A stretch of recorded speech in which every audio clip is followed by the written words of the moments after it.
सिंधुदुर्ग. बीडपेक्षा सिंधुदुर्ग जिल्ह्यामध्ये दहशतीची मोठी परिस्थिती. बीडपेक्षा सिंधुदुर्ग जिल्ह्यामध्ये दहशतीची मोठी परिस्थिती निर्माण झाली असून कायदा सुव्यवस्थेचा पूर्णपणे बोजबारा उडालेला आहे, असा आरोप शिवसेना ठाकरे गटाचे माजी आमदार वैभव नाईक यांनी केलाय. कुडाळ तालुक्यातील चेंदवण या गावातील सिद्धिविनायक बिडवलकर वय 35 वर्ष या तरुणाचा केवळ 1000 रुपये द्यायचे होते म्हणून शिंदे सेनेच्या एका प्रमुख पदाधिकाऱ्याने नग्न करून मारले आणि त्यात त्याचा मृत्यू झाला. यातील सिद्धेश शिरसाटचे शिंदे गटातील अनेक लोकांशी संबंध आहेत. त्याचे बॅनर कालपर्यंत होते. या प्रकरणी सिद्धेशला वाचवण्यासाठी स्थानिक आमदार आणि तेथील पदाधिकाऱ्यांनी जिल्ह्यातील प्रमुख पोलिसांना फोन केले आहेत. त्यामुळे यांचा खरा आका कोण, या सिद्धेश शिरसाटचा खरा आका कोण, असा प्रश्न सिंधुदुर्गवासियांना पडलाय.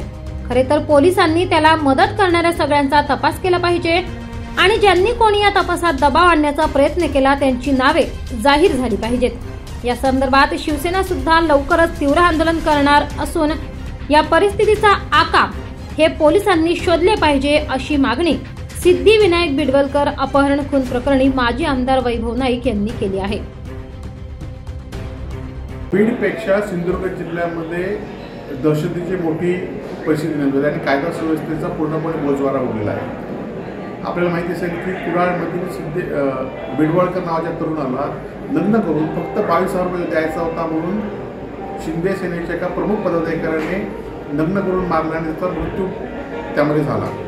आणि ह्याचा खरं तर सिद्धेश शिरसाट आहे, त्याचे अनेक लोकांशी संबंध शिंदे गटाशी आहेत. त्याचे बॅनर कालपर्यंत होते आणि त्याला वाचवण्यासाठी तिथले स्थानिक आमदार अनेक पदाधिकाऱ्यांनी जिल्हा पोलिसांना किंवा जिल्ह्यातल्या प्रमुख पोलिसांना फोन केलेले आहेत. आणि त्यामुळे ह्यांचा खरा आका कोण, या सिद्धेश शिरसाटचा आका कोण, हा प्रश्न आता सिंधुदुर्गवासियांना आहे.